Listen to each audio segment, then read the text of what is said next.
Hey there, I'm Luke the Cooking Camper. Zena the Glamper Camper is hanging out right over there. You guys, I am just having a my brain is going crazy kind of day. So it's like almost 2 o'clock, but I'm still hungry. I want some lunch. Yesterday I went to Sprouts Farmers Market. They had all of the Annie's, buy one, get one free. And I have not had all of these flavors.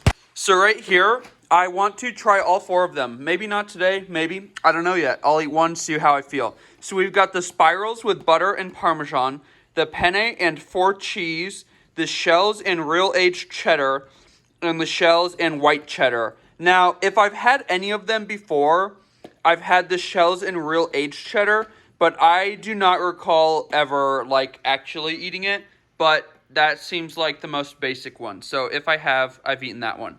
I want to try the spirals with butter and Parmesan. Let's hop into the kitchen. Okie dokie, to start off, we need 6 cups of water and get that a boiling. While that was getting to a rolling boil, I decided to measure out the rest of our ingredients. We just needed a little bit of milk. They do recommend dairy milk. I used cashew milk. And then they do also adding butter for a little bit of a richer flavor. Now, while I was making this mac and cheese, I also wanted to add some protein to it. So I'm using my little Dash Mini toaster oven to make some little chicken bites roll nice and crispy for me and Zena. And of course, we had to cook some cookies. Habsy Cookie Company, you guys, they wanted to partner with Zena on some videos. If you would like to check these out, we do have links and promo code down below. You guys, these cookies are oh so delicious. Now, when it comes to the actual taste of this mac and cheese, because yes, we should probably eat the mac and cheese before we eat our cookies, it gives you exactly what the flavor says, butter and Parmesan cheese.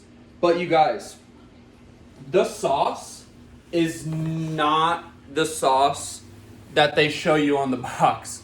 I followed all the instructions, the measurements. The only thing I did instead of using dairy milk was I used non-dairy milk. And I've been substituting milks for a majority of my life, and they would not affect the creaminess like that. On the box, it shows a very saucy mac and cheese. And if you use their measurements, the product that you get, it tastes like butter and Parmesan cheese, but it's not like a thick and creamy, voluptuous sauce like they show you on the box. But, I mean, it would be nice to have around the house just to make every once in a while. It's not really something, and I'm learning on these mac and cheeses, I couldn't make a box of that and then share it with Mr. Cameraman. I would definitely have to make 2 boxes because it is a very small portion. But yeah, I mean, I was scared it was going to be salty. It was not salty at all, even though it was Parmesan and butter. You really got the butter flavor and you really got the Parmesan flavor. Now, the butter, I'm not really sure if you're actually getting that flavor from the pasta or if you're getting that flavor from the added butter that you added. But if you follow their instructions, it is a buttery Parmesan pasta. Just beware that it's not as creamy as they show you on the box. You could probably make it that creamy by adding other ingredients, but it is a little bit of a drier, I don't want to say grainy in your mouth, but you can kind of feel little tiny particles of the cheese powder in your mouth. So it is dry, but it is tasty. So, yeah, that was delicious. The cookies were delicious. The chicken was delicious. So I think me and Zena are going to continue to binge watch some YouTube here, and we will let you guys know when we make the next mac and cheese. We're back, and you guys, just a PS, these two were no bueno. I don't want to yuck somebody's yum, but for us, they kind of sucked. So, if you guys remember correctly, the original Annie's that we tried, the Parmesan and butter flavor, after using their measurements for the sauce ingredients, it just was not very saucy. So for the shells in real aged cheddar and the shells with white cheddar, I decided to add more butter and more milk so that they would become more saucy. Well, I don't know what went on, but literally the second I added the yellow cheddar cheese powder or cheese sauce powder to the liquid, it immediately just seized up into a whole bunch of minuscule little chunks of cheddar cheese powder that would not dissolve or mix into the liquid. So, I mean, there was no saving it. I tried to stir it around for a while, and it was total trash. So that flavor did not work out. Now, the white cheddar, initially, it did create a very delicious looking velvety white sauce. But after about 30 seconds of the sauce being totally incorporated and delicious looking with the pasta, it totally separated. So both of these flavors are kind of a no-go for me. And you guys, so I'm starting to realize, yes, maybe the cashew milk could be causing a difference.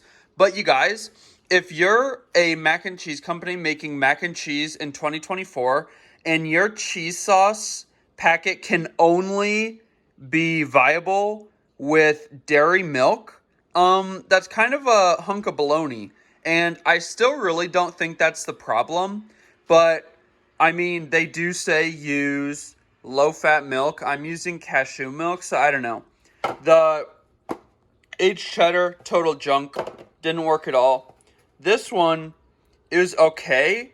But again, after about 30 seconds of the sauce looking so dreamy and beautiful, I mean, we doubled the milk, tripled the butter, and you guys, it actually looked like that picture. It was saucy, but within 30 seconds of the sauce looking like that, it became totally separated, and yeah. So now, the only flavor we have left to try is the penne and 4 cheese. So hopefully it is a lot better than these two. So far, the Parmesan and butter was the best. This is the second, or I shouldn't call it I'm going to call it the second worst and the worst. So we will let you guys know when we try this penne and 4 cheese one. Okie dokie, you guys. We just made our last box of Annie's mac and cheese. And you guys, I've got to say this one is the most saucy. Now, the instructions on this one say to use half of a cup of low-fat milk and 2 tablespoons of unsalted butter. I did 4 tablespoons of butter, and it is worth noting that I ran out of milks, so I used water on this. So I think that's really interesting that the water, or the box I made with water, turned out the most saucy, the most liquidy, as compared to using a milk or a milk alternative. So that is interesting. One thing, though, is this cheese packet. You can see one chunk right there. And you can see a number of chunks down here in the saucepan. The cheese was really, really clumpy when I added it to the liquid. So I'm not quite sure why that is. But this one actually, I really like the taste of this one too. And the little pennes are kind of cute. I mean, when are you ever going to have a miniature penne? Never. Xena, hey, do you like this mac and cheese? Xena says this is the best one, you guys.